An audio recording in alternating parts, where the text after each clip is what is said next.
Welcome to easy cooking Tamil. Hi friends, இன்னைக்கு நம்மளோட வீடியோவில் கேரளா ஸ்பெஷல் சர்க்கரை உப்பேரி எப்படி பண்ணுறது அப்படின்னு பார்க்கலாம். இதை சர்க்கரை வரட்டி அப்படின்னு சொல்லுவாங்க. அதுக்கு முன்னாடி நம்மளோட சேனலில் நீங்கள் என்ன சப்ஸ்கிரைப் பண்ணலைன்னா ரெட் கலர் சப்ஸ்கிரைப் பட்டனை கிளிக் பண்ணி சப்ஸ்கிரைப் பண்ணுங்கள். கூடவே வேறு பெல் ஐக்கானையும் கிளிக் பண்ணிக்கோங்க. நாங்கள் அப்டேட் பண்ணுற வீடியோவை உடனுக்குடனே நோட்டிஃபிகேஷனில் தெரிஞ்சுக்கலாம். சர்க்கரை உப்பேரி பண்ணுறதுக்கு என்னெல்லாம் தேவை அப்படின்னு பார்க்கலாம்.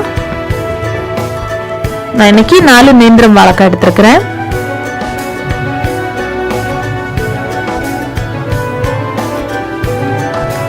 வெல்லத்தை லைட்டா கரைச்சி பாகு காய்ச்சி எடுத்து வச்சிருக்கிறேன். சுக்குப்பொடி 2 டீஸ்பூன், 1/2 டீஸ்பூன் ஜீரகத்தூள், 7 ஏலக்காவை லைட்டா அந்த மாதிரி பொடி பண்ணி எடுத்து வச்சிருக்கிறேன். 4 டீஸ்பூன் அளவுக்கு சர்க்கரையை பொடி பண்ணி எடுத்து வச்சிருக்கிறேன். அப்புறமா ஆயில். ஃபர்ஸ்ட் நம்ம வாழைக்கால தோலை நீக்கிடலாம். இந்த மாதிரி கட் பண்ணிட்டு கை வச்சு இந்த தோலை வந்து நம்ம உரிச்சு எடுத்துடலாம்.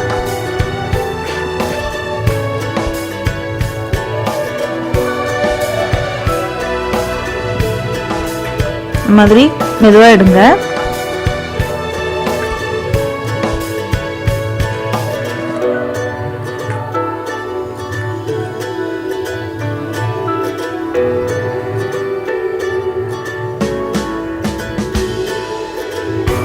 பாருங்க, இந்த மாதிரி இப்ப எல்லா வாழைக்காயிலையுமே தோல் நீக்கி எடுத்துடலாம். பாருங்க, 4 வாழைக்காயிலையும் தோல் நீக்கி எடுத்தாச்சு. இப்போ இந்த வாழைக்காவை வந்து கட் பண்ணணும். சும்மா நம்ம கட் பண்ணி வச்சோம்னா இது வந்து கருத்துரும். அதனால கொஞ்சம் தண்ணி எடுத்து வச்சுட்டு அந்த தண்ணியில இதை கட் பண்ணி உள்ள சேர்த்துடலாம்.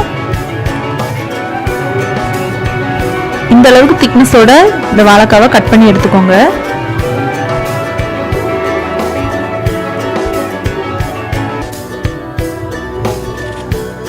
இந்த மாதிரி இப்போ எல்லாத்தையுமே கட் பண்ணிடலாம்.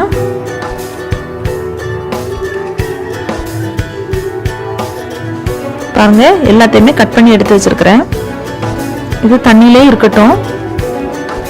இனி நாம ஒரு பேன்ல ஆயில் சேர்த்துடலாம். ஆயில் நல்லா சூடாகட்டும். சூடாகிற டைம்ல இந்த வாழைக்காவை வந்து நம்ம எடுத்து தண்ணி இல்லாம இன்னொரு தட்டில் மாற்றி வச்சுக்கலாம். எந்த அளவுக்கு நம்ம ஃபர்ஸ்ட் பொரிக்கிறோமோ அந்த அளவுக்கு மட்டும் எடுத்து தனியா தட்டுல தண்ணி வடிகிறதுக்காக வச்சுக்கலாம். மொத்தத்தையும் வெளியே எடுத்து வச்சா அது வந்து கருத்து போயிடும்.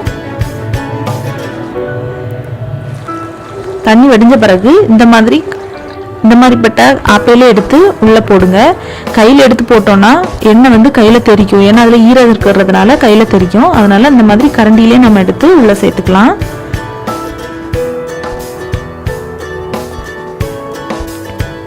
மாதிரி கிளறி விட்டுட்டே இருங்க. வேகிறதுக்கு வந்து கொஞ்சம் டைம் ஆகும். அதனால நீங்க வந்து தீயை வந்து சிம்ல எல்லாம் குறைச்சி வைக்க வேண்டாம், ஃபுல் ஸ்பீட்லயே வச்சுக்கலாம். இது கொஞ்சம் திக்னஸா இருக்கிறதுனால வேகிறதுக்கு வந்து கொஞ்சம் டைம் ஆகும்.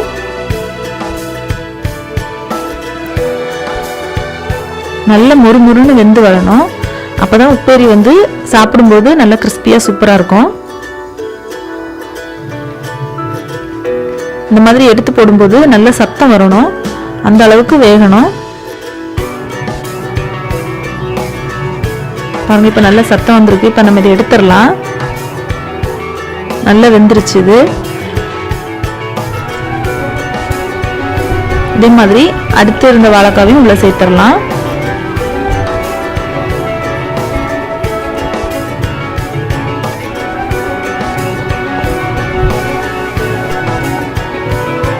பாருங்க, இதுவும் வந்துருச்சு. எல்லாத்தையும் எடுத்து வச்சுப்போம்.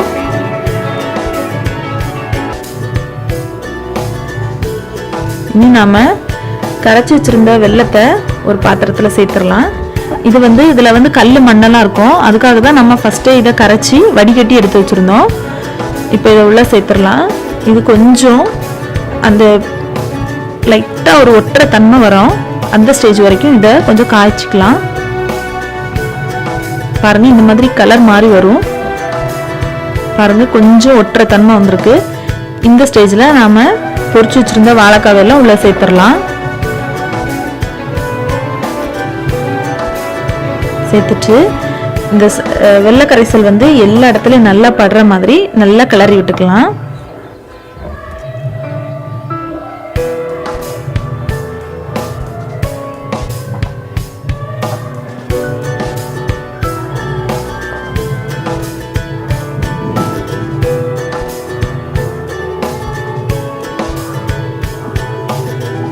பாருங்கள் நல்லா மிக்ஸ் ஆகிருக்கு. இப்போ நம்ம சுக்கு பொடியை உள்ளே சேர்த்துடலாம்.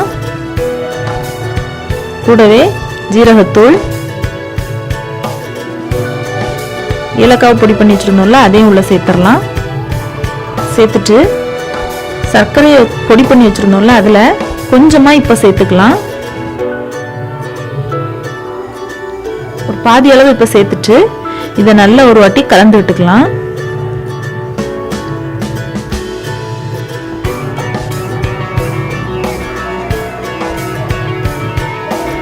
நல்லா மிக்ஸ் பண்ண பிறகு மறுபடியும் இருக்கிற சர்க்கரை பொடியெல்லாம் உள்ள சேர்த்துடலாம்.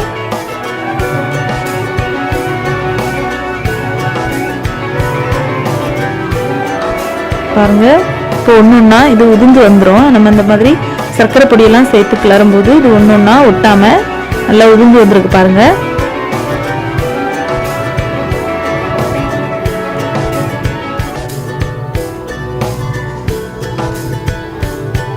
இப்போ தட்டில் மாத்திரலாம். இதை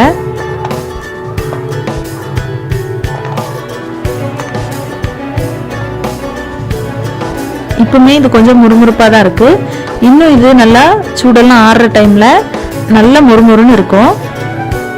அப்புறமா நீங்க இதை கண்டெய்னர்ல ஸ்டோர் பண்ணி வச்சுக்கலாம். பாருங்க,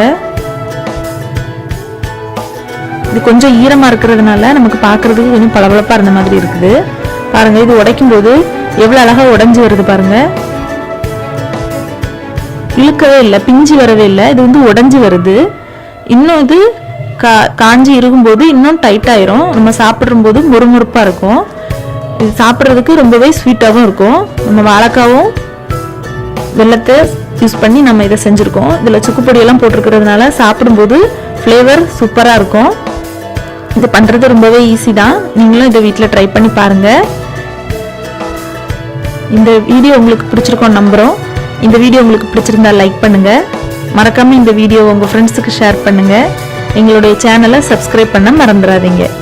மேலும் இந்த வீடியோ பற்றின உங்களோட கமெண்ட்ஸை கமெண்ட் பாக்ஸில் டைப் பண்ணுங்கள். நன்றி.